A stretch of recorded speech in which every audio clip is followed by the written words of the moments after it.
Welcome to Zero to Start Spotlight, a podcast about VR development that brings you inspiring conversations with immersive creators and industry leaders, brought to you by Oculus from Facebook.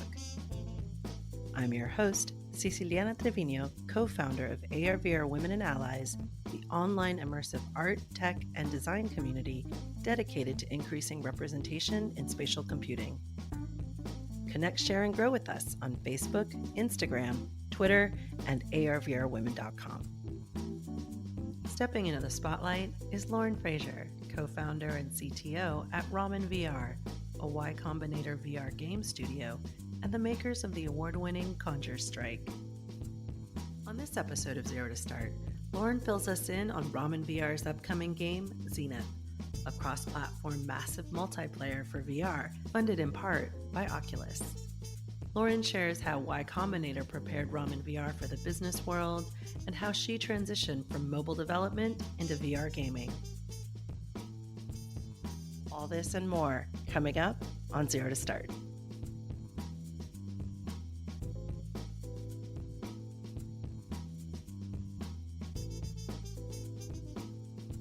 Welcome to the podcast, Lauren. It's a pleasure to have you as a spotlight guest. Thank you. Thank you for having me. What was your first aha moment with VR? The first aha moment was when I got a Google Cardboard. I actually had an Oculus DK2 back in the day. And what happened was I basically set it up incorrectly and got incredibly sick and was like, I'm never touching VR again. And then finally, years later, I got my hands on a cardboard and I was like, this would be really cool if you combine like this with not getting sick and like actually working. So I kind of decided to get an Oculus and try it again. And that was it. Just doing like little demos, just picking things up, throwing them around, just kind of feeling more immersed than regular games.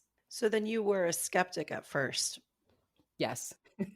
The aha moment, it was enough to get me back from the negative experience that I had had with my sort of broken setup the first time around. I think I was able to connect the dots between the kind of mobile VR experience and what this would be like if I had two hands and 6 degrees of freedom. What got you into tech? Well, I think what got me into tech in general, I've always been sort of a techie person. You know, even as a kid, my dad likes to tell this story of he got a desktop and laid all the parts out and said, do not touch this. I'm going to go upstairs. And he went upstairs and came back and I had put it together and was like, well, sorry, I couldn't help it. And so I've always been sort of a techie person in terms of utilizing tech. And so it kind of just felt like a natural progression to me. In college, you know, I studied computer science because I wanted to just make software. I think games were an important part of that though, because kind of when I realized that games were software, I was like, great, now I definitely want to make software.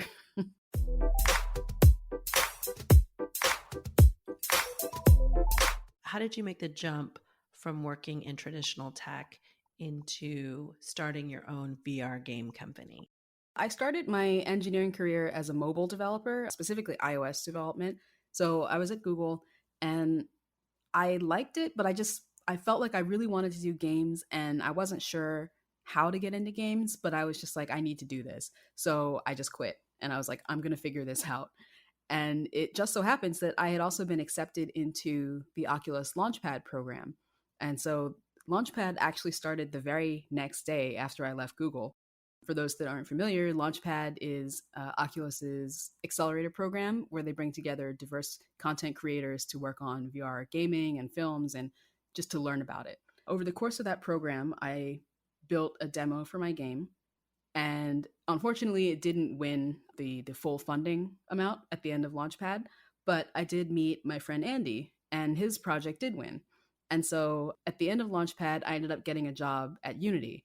So I was really excited to be in the gaming space finally. I wasn't a game developer yet, but I was in the game industry. So I was like, that's a step. So I was really excited to be at Unity and I decided to help Andy out on nights and weekends. So we were working together on this game called Conjure Strike, which is a 3v3 hero shooter. So it's sort of like Overwatch in VR and you can fly. Cool. We were working on that. I was just nights and weekends on the project. And then when the game came out, we got nominated for a couple of awards.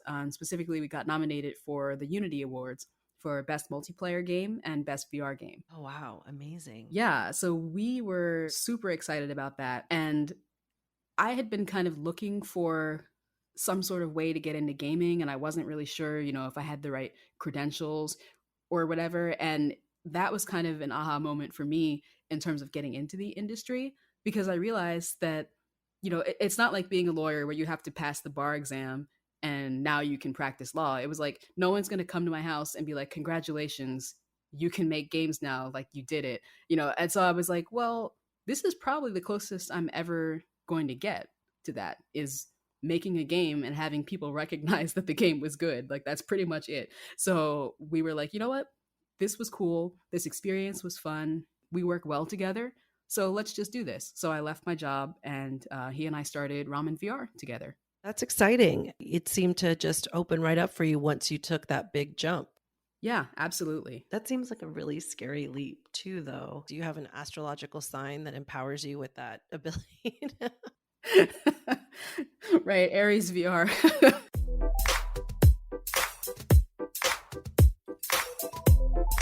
What was your vision for Ramen when you started? And tell us about what you're working on right now. We really wanted to create a virtual world. We had really enjoyed working on Counter-Strike, which again is more of a room-based, session-based shooter. We wanted to kind of do something different and make a world that people could just spend a lot of time in. And so we kicked around a couple different ideas, and we sort of settled on, why not just go for it? We're going to make an MMO. The project we're working on now is that MMO. It's called Zenith, and it's an anime-inspired, JRPG-inspired VR MMO. We also plan to take it cross-platform with desktop eventually, but we're VR first. So that's really what we're focusing on right now. I guess the first thing that comes to my mind is, how do you raise money for a game like Zenith? You had a Kickstarter. Tell us about that. The very first thing we did actually was we did a pre-sale even before the Kickstarter. So we had a Discord that had a lot of really great, passionate people in it. And we were like, let's just open a pre-order now. So we did that, and we got a really great response. And so that gave us a lot of confidence going into the Kickstarter. So we put the Kickstarter out there, and we had tried really hard to make it like the best Kickstarter we could, but even we were just blown away. So we hit the goal in the first 4 hours. Wow. That was like more than we could have ever hoped for. So we hit the goal in the first 4 hours, and then ended up doing about 10x the goal at the end of the day. So that's something that we're extremely proud of. If you look on Kickstarter right now, we're one of the top VR projects of all time. And that's something that, yeah, we're just extremely proud of that. Congratulations. That's exciting. Thank you. How much time did you prepare for your Kickstarter? And what were some of the takeaways that might be helpful for some listeners out there considering a Kickstarter for their ideas? We prepared for, I would say, almost about a month beforehand. One of the takeaways that I learned was that it seems effortless when you read a Kickstarter. It's like, yeah, a couple paragraphs about the project, but like you have to really, really plan it out. The video is extremely important. I didn't realize how important the video was. I thought it was just kind of like there, but the video is very important. And if you're working on a game, it shouldn't be your trailer. Like, don't put your trailer as your Kickstarter video. The Kickstarter video needs to have more context about like you and the team and why you want to make this game, as opposed to just kind of a nameless shot of what's in the game. So that's something I didn't know. We originally were going to put our trailer on there, and then at the last minute, we recorded a different video. So at the time that the Kickstarter came out, we were actually participating in Y Combinator, the accelerator. So we were actually a YC company. I mean, we are a YC company. And then the Kickstarter came out around the end of YC, and we also have investors. So the Kickstarter is actually not the majority of our money. We have investors now. Yes, excellent. You had a really strong response to the campaign. What was your goal, and what did you end up raising? Our goal was about 25,000, if I recall correctly, and our end total was closer to 280,000. Wow. We had a meeting at YC that same day. So we put the Kickstarter out in the morning, and by the time we went to the YC office, we were like in a daze. Like, we were like, oh, it's done, I guess. Like, we were just like, we don't even know what to tell. Like, we were just shocked. And I think it also speaks to the power of having a strong community behind you. When we did the Kickstarter, we had a very large Discord community, the same one that we had offered the pre-order to. And the Discord community was really, really instrumental, because they went out and they were evangelizing it to their friends and their friends' friends. And a lot of them actually backed the Kickstarter. So they were already there before the Kickstarter existed. Obviously, we grew a lot after the Kickstarter, but before the Kickstarter, we had like I want to say 6 or 7,000 people that were already kind of there to see the Kickstarter go up. Yeah, I definitely agree that running a Kickstarter should be part of a larger funding plan. You don't necessarily want to put all of your funding expectations on one crowdsourcing campaign. You want to start building that community before you have the ask. Exactly. What can you tell us about being part of a big accelerator like Y Combinator? Y Combinator was, I would say, very instrumental in us sort of getting off the ground. Y Combinator was extremely useful. It was the first time that we were around other companies that are in the same stage as us. So it was this really amazing feeling of like, we're not alone, right? When we are struggling with something, there's another person next to you that's also struggling with the same thing. And you can either help each other or just commiserate or whatever. It almost felt like being in company school. Like we would come home from school and be like, oh, did you see they said this and they did that and she got this. We had classmates, because they call it a batch. So we had batchmates and we had teachers, which were our mentors for YC. So it lent some structure to this. So we weren't just flailing around kind of saying, oh, I hope we can raise money. What do we do? I definitely felt like I had big shoes to fill. You look at the companies that have come out of YC, like Airbnb and all these other huge companies. It was like, wow, this is how they started. So if we do everything right, maybe we'll be the next Airbnb.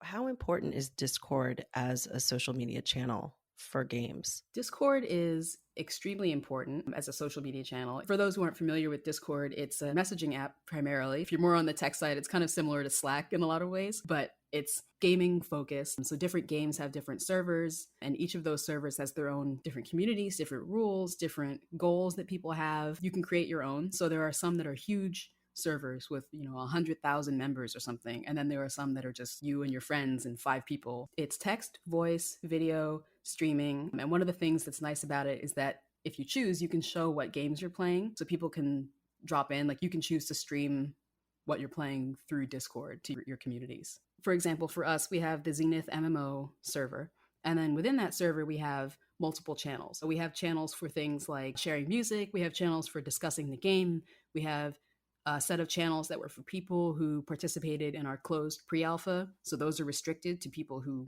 have pre-alpha access. There's channels for off-topic pets, just like everything. But yeah, it's up to you.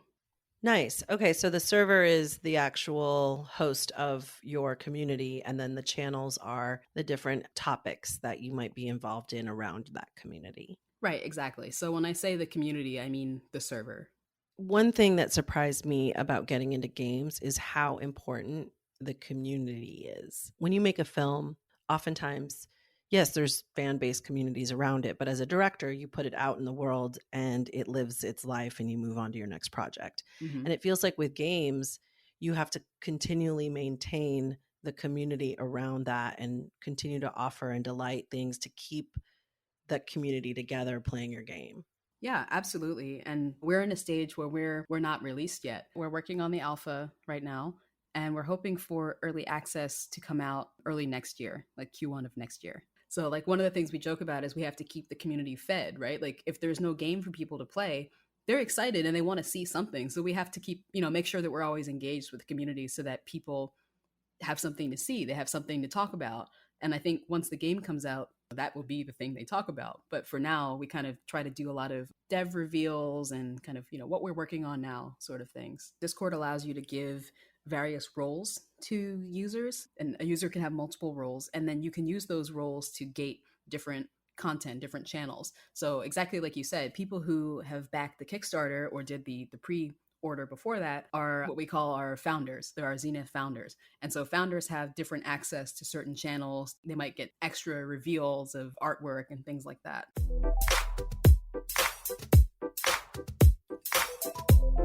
What are some other surprises about the game industry that you've encountered, or things that you wish you had known when you first started? One of the things I did notice is that there is a gender imbalance in tech in general. There is a racial imbalance in tech. And I think it's even worse in the gaming space. That's not great, obviously, but it is something that I was sort of prepared for because I do know a lot of people who work in gaming. So I kind of heard secondhand from them. So I was sort of ready for that. But I have to say, making the switch to gaming was shocking in a number of ways because I changed like everything about my career, right? Like I was at big companies, I was at Google, Unity, and when I went into gaming, I was a co-founder. I was at a two-person company. So it was like everything was different. You know, I went from an office to a basement, like just every single thing about my entire life was completely different. So I think it actually helped me, to be honest. I think it helped me to manage the transition from kind of regular tech to gaming just because everything else was in flux as well. So it was like, well, one more thing is different. I guess I'll just deal with that. But I will say that it's really fun to work on something that you're passionate about and passionate in a different way. I enjoyed using various apps. I would describe myself as a techie. So working on apps and things like that was something that I enjoyed. But games are something that I go out of my way to do. It's like I don't sit down on my sofa and just use various apps repeatedly. Like I will sit down and play games.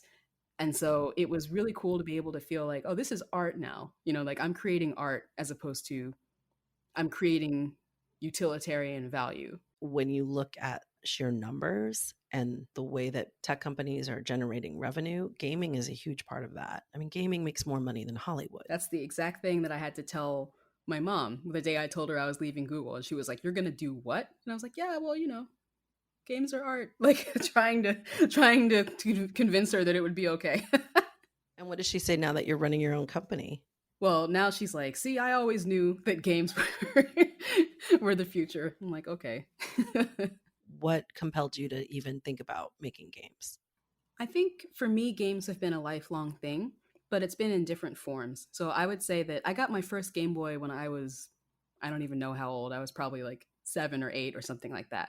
And I think that for me, the first thing I really fell in love with was Pokemon. I had Pokemon Red and I was just obsessed with it. Like I just could not put it down. I played that game, I don't even know how many times over. And it was my first time where I was like sucked into this world of a video game as opposed to kind of, you know, playing Pac-Man and being like, that was fun. This was like I was in it to win it, you know, forever. That really stuck with me. I think over the course of the next few years, there were a lot of games that left some sort of lasting impact. So Pokemon was the first time I really felt engrossed in a world. I think later on, Grand Theft Auto had a big impact because it was my first time seeing an open world and just feeling that freedom of I could go over here and just do whatever I want. And I would say GTA isn't exactly a great model of what kids should or should not be doing, but the fact is I felt the freedom of being able to just do what I wanted in this world. And there was a lot of innovation on those games. I mean, just technically, story wise, like the way that games were being defined and how they were being played, it seems like the mechanics behind what's happening were pushing the genre forward. Absolutely. So it was my first time really seeing an open world. It was my first time seeing a sort of non-linear story where you could just go and do this whole side quest and just do this whole side plot for like weeks if you wanted to and come back to the main story if you wanted to or maybe never. I actually don't think I've ever finished a Grand Theft Auto game, like the actual whole plot. I've never finished one, but I've logged like 50, 60, 70 hours in all of them. But that definitely had a big impact on me. When I started to play the Final Fantasy games, those had a huge impact on me because that was almost the flip side. It was like that was the first time I saw that level of emotion in the story. And the first time that I really saw the soundtrack as an essential part of the game. I recognized the music from various games, but it didn't matter to me as much. But when I hit Final Fantasy, I was like, wow, the music is part of the game. The music is not just slapped on top of the game. And that really shifted the way I thought about game audio and game music. And then I would say the last thing that gave me kind of a major shift would be Skyrim. So Skyrim was sort of my first introduction to just having a world where the lore is so deep that you could like pick up a book and read it and like a year later you like read a different book and you're like, oh, that was the guy from the first. Like that was my first time seeing like that level of detail and I was blown away by that.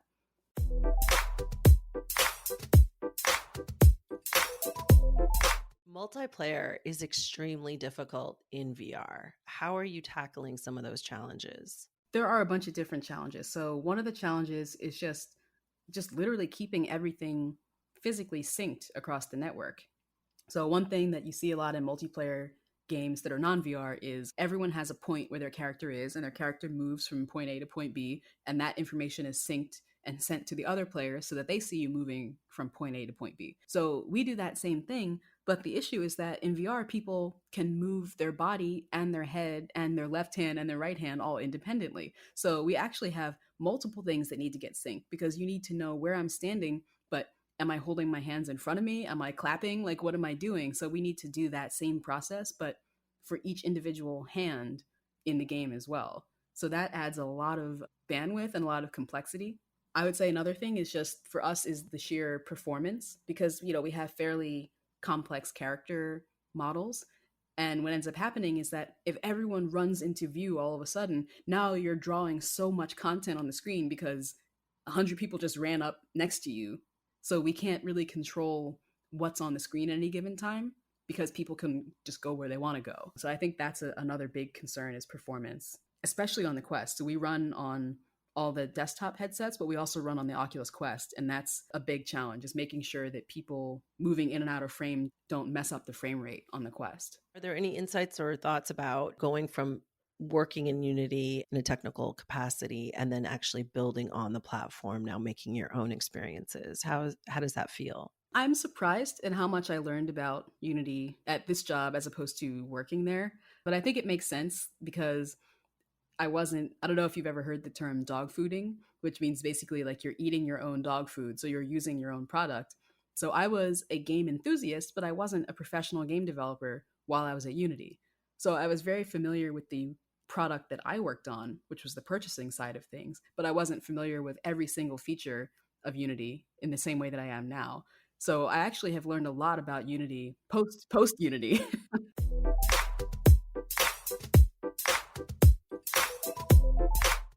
Beyond learning how to build experiences with engines like Unity or Unreal, what other tools should beginner developers explore? I would say for VR developers, one thing that is very useful that I found very useful is Fmod. So Fmod is a program that allows you to create audio files that can then be used in Unity or I'm assuming Unreal that creates spatial audio. One of the things that's really important in VR for your presence is the fact that audio comes from a real source. Like if something is behind you, you should feel like it's behind you. It shouldn't just be kind of a flat playing through your headset sound. So Fmod is basically the tool that allows you to spatialize that audio so that people talking on one side of you sound like they're on your left, or things that are in front of you sound like they're in front of you, or things that are far away sound quieter, and things like that. So that I found very helpful. I think another thing is there's a lot of frameworks out there, like the VR interaction framework.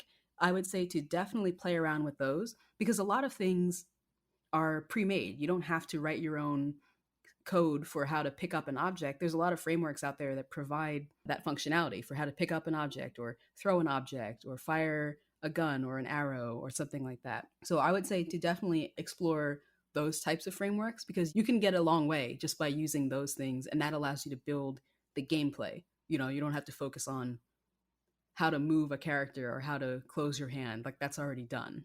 Sort of like building a website, maybe. Some of the templates are available versus having to do it all HTML yourself. Yeah, exactly. Like the Wix of Right, exactly. Exactly. Wix of VR.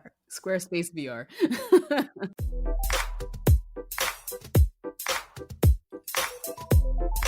Is there anything that you wish you knew when you first started VR development? I said it a little bit about games. The thing I wish I knew earlier was that I suffer from motion sickness. And so I was very hesitant to get back into VR and to do anything VR related. And I wish I had realized sooner that motion sickness is not a blocker. Like there are some games that I will just never be able to play because they're just too fast. There's too much movement and it's just like, I can't do it. But the majority of games have some sort of comfort setting where you won't necessarily get sick. Like maybe you teleport around instead of sort of sliding around the world. And so I wish I had really thought about it from the perspective of there are a lot of things I can do in VR. And just because I get sick with like very, very intense motion doesn't mean that I can't use anything in VR. It's not like a roller coaster where if you get sick on one, you probably get sick on all of them. I think unfortunately for me, I am the guinea pig for our studio because I am the one with the worst motion sickness. So I'm always there making sure I test everything. But But yeah, I think that's extremely important, not just for things like motion sickness, but things like scale. How does the game feel if you're taller than the average person or shorter than the average person or anything like that?